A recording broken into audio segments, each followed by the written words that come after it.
Tanggal po ito from 6, this point, to 8. Kapag lalak niyo siya, from 8 to 6. Kapag hindi kaya ilak siya, especially sa mga babae, kung hindi malakas yung grip at yung paghawak sa kanya, pag pwersa, kapit kayo dito, wala mag-criss-cross. Okay? Parang pinahirapan niyo yung buhay niyo. May madaling paraan. Okay? Walang magtutok-tok ha. Tulad ng sinabi ni Nika. Oh, talaga mapapao ka doon kasi masakit ka dito. Okay? Next, tatanggalin niyo po ito. Then, flush. Ilinisin mo na siya. Next, kahit anong button dyan. Except dito. Kasi for hot water yan. Inanak mo siya. Pagkanak, pupunasan mo using yung brown towel. Brown towel lang ang ginagamit ko or yung brush na black. Kasi para hindi po dumihin. Lalo na kapag dito sa portafilter. Kasi kapag white ang ginamit mo, very evident yung grind beans na color brown. Tear natin siya. Kailangan i-tear at makita yung negative 491. Kasi pag binalik mo yan at nag-0, kapag may 18 grams ka dyan, mag-a-appear 18 grams. Okay? Release ang stopper. Hawak ang portafilter, mid part. Insert, grind.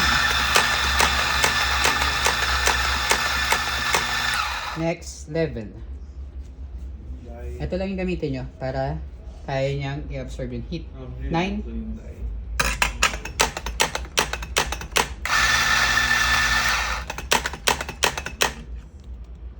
Next. 15.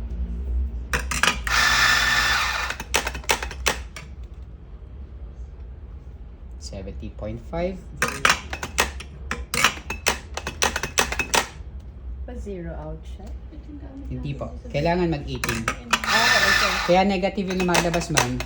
Okay. Yeah, I know na. Sige, go. Yan, 18.8. So, magbabawas lang tayo. Hindi nyo na iaangat yung portafilter. Ang gagawin nyo lang po, bawas. 18.1, pwede. Wag lang po, negative. 17.9. Dito po, pwede na kayo mag-prepare ng beans. Ibig sabihin, kung naka-pre-weigh, okay lang naman po sa akin yun, walang kaso. At least yung cost nyo, in terms of usage ng coffee beans or whole beans, mas malilesen siya. Hindi ka tatagain. Okay? Next, level nyo lang siya. Next step, lagay yung portafilter dito ha. Ang use neto para po dito. Hindi po siya nakapatong sa rubber mat or tamping mat. Okay?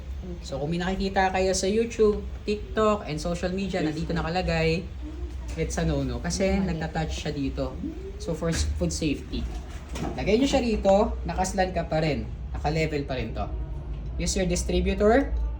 1, 2, 3. Then, using tamper, ganito ang gagawin nyo. Pointed finger thumb, nakaganto. Walang magtatamp ng ganito. Okay. May injure kayo nyan. Okay? Experience nyo mamaya, mag-thumb kayo, diinan nyo. Masakit yan sa kamay. Pointed finger thumb, kung kapos daliri, i-grip nyo siya. Nangyayari yan ha, hindi naman lahat ng empleyado kayang i-reach to. So at the same time, may alternative kayo. Ito, grip. So ako, reach ko naman to. Patong nyo muna to see na pantay yung tamper. Next, thumb, diin lang.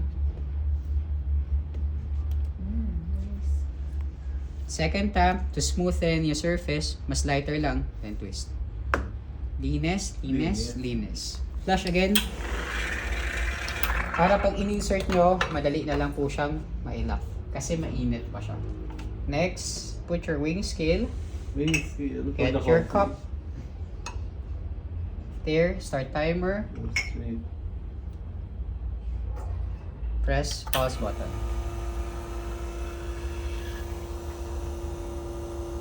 Okay.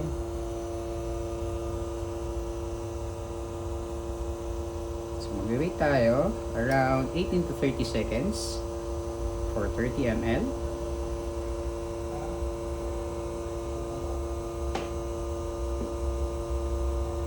So, kung pumalo na yan ng 18 at wala pa siyang 30 ml, sabihin, pasok pa tayo. Then, 24 seconds, stop tayo ng 29.5.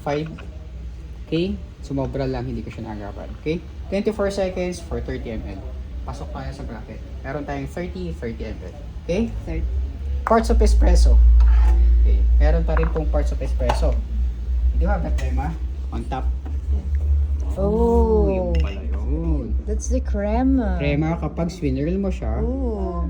at nag-lighter yung coffee, that's the body. At kapag swirl mo siya, lahat tayo meron yan.